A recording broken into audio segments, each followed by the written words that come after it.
At the offices of Attract Capital on this rainy Friday morning here in New York. We're with CEO and founder David Barnett, and I'm Sonia Bellum. Hi, everybody. Hi, so we are here to talk about relationship building as a key step in the M&A process. Dave, could you kick this off for us and explain why relationships are so important with mergers and acquisitions? Well, relationships are important in life in general, and merger and acquisitions transactions are no different because they really thrive on how strong of a relationship you have with the other party. And the reason relationships are so important, Sonia, is that mergers and acquisitions they unfold over a time frame, and there's a lot of stress that goes into a merger and acquisition, whether you're the buyer and you're negotiating with the seller, or if you're the buyer and you're negotiating with the lender to bring in a loan. So there's a lot of information that needs to be processed, and there's a lot of things that can go wrong. But if you have a relationship with somebody on the other side of the table, whether it's the lender or whether it's the seller, you're going to have more trust at the table, and they're going to believe that you're not going to take advantage of them. So there's more likely to be alignment. And when there's alignment on a personal level, you're going to have alignment on an M&A level. So that's why it's really important to have relationships. And so what is the difference between the relationship with the seller or with the lender, and why is there a difference there? No, that's a good question. So when you're working on a deal, you have a seller who you're buying the company from, and you're going to have a relationship with them over the course of the deal cycle. But the relationship with the lender is going to extend for the life of the loan. So inherently, it's a much longer term relationship with the lender. That's true. And it's really like a marriage with a lender. You're going to have ups and downs. And if you've built a good relationship and a good bond with that lender, if they think that you're trustworthy, if they think that you are credible, and they think that you are trying your best at all times, that lender will stick through the tough times with you, and they're more likely to go to bat for you. The seller, on the other hand, the seller usually just wants their cash and they want their deal done. But invariably during the process, there's always a few issues that pop up that need to be ironed out. And if you have a good relationship with the seller, you're more likely to iron those details out and get to the closing table.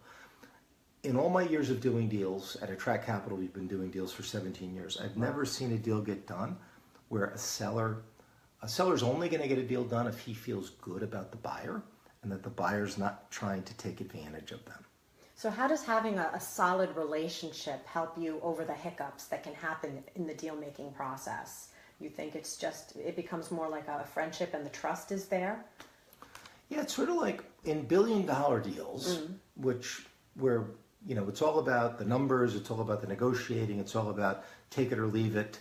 And it can be, brass knuckle negotiating. But in smaller deals, it tends to be more of an emotional situation for a seller. Like a seller has put his life's work into building a company, and somebody's going to come along and buy it. And the seller almost reacts much like, it's their baby. And they want to trust their baby to somebody who's going to take care of their company. And often a lot of the sellers feel very paternalistic about the employees that are going to remain at the company. And so I think all the way around with smaller mid-sized deals, there's a tendency for those emotional feelings to kind of creep into the deal process. I think in the bigger deals, you have professional management, you have middle management, you have thousands of employees, you have a public company that has a stock price that trades on an exchange.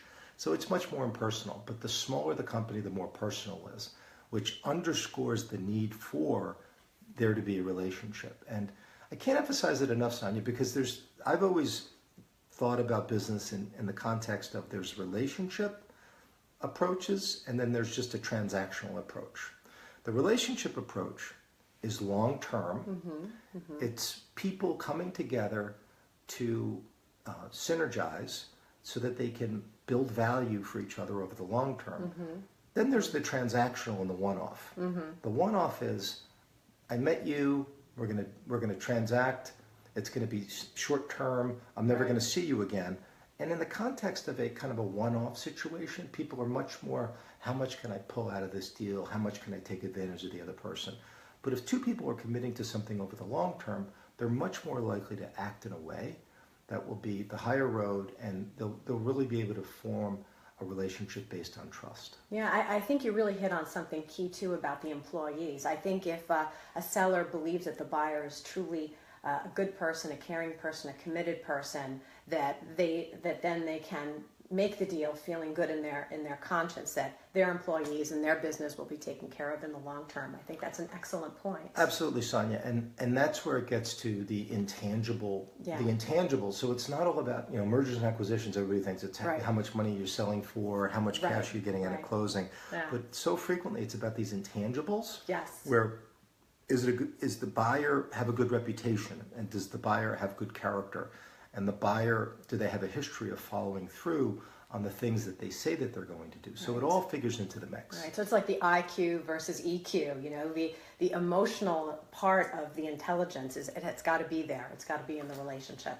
That's absolutely right. And you hit on a really good word there, the emotional investment. So people, in today's world, I find that people want to do business with people. They don't want to do business with large companies where you're just a number.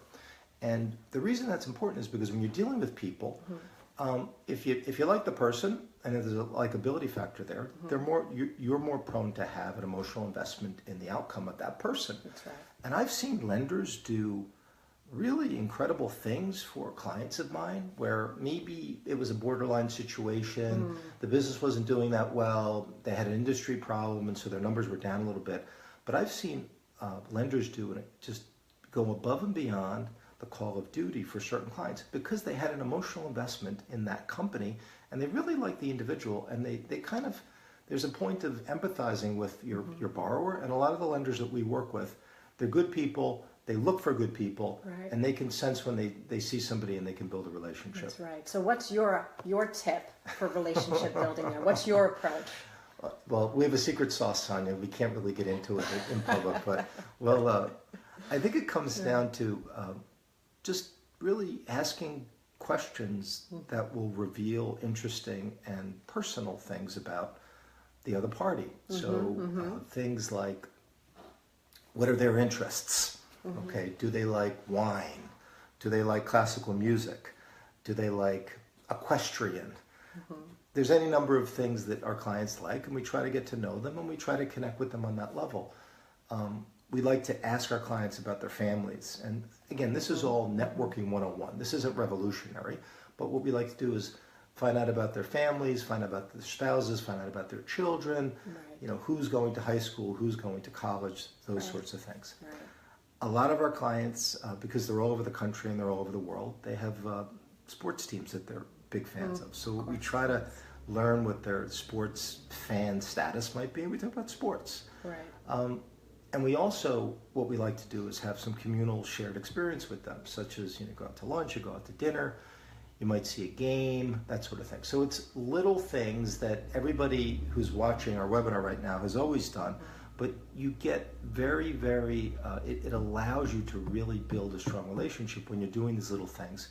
And you're really communicating that you have an interest level. And when you have that, when you communicate that successfully, it really works. Right, right. Well, what about in this day and age where there's so much internet and email and texting? Do you find that is a hindrance to really solid relationship building? Absolutely, Sonia. So the internet and all the digital technologies kind of get in the way because you really need to get in front of people and to see how they feel about a certain situation in order to build it at a higher level. I find email has kind of replaced the phone call in modern business. And I think in some ways the phone call has replaced the meeting. But I think when you meet with somebody and you're across the table from them, you can understand the issues more fully. And you have a better, you just walk away with a better sense of what that other person is all about. So while I think you can do a lot via Skype and you can do a lot via email, picking up the phone or getting in front of somebody, in the flesh is an important thing to do. Okay, so our recap then for relationship building in the M&A process is to get personal. Right? Yes. To pick up the phone or see the person face to face. Yes. Right, to build trust. Correct. And to show that you're genuinely committed and care about the company's success and their success. And if you do all those things, Sonia, as you said beautifully, You're going to build stronger relationships. You're going to close your deals, and you're going to not only close that deal, but you're going to, next time your client or that lender wants to do another deal, they're more likely to come back to you. And so it's going to lead to repeat business, and that's how you're going to be successful. You're going to be successful through continuing and to follow those relationships over the course of your career. Right. Well, thank you very, very much, Dave. If anybody ever has any questions or comments they would like to hear discussed in an upcoming webinar, please message us on Facebook or on LinkedIn, and we will get connected with you shortly. Thanks so much, and have a great day, everybody. Thank you. Bye-bye.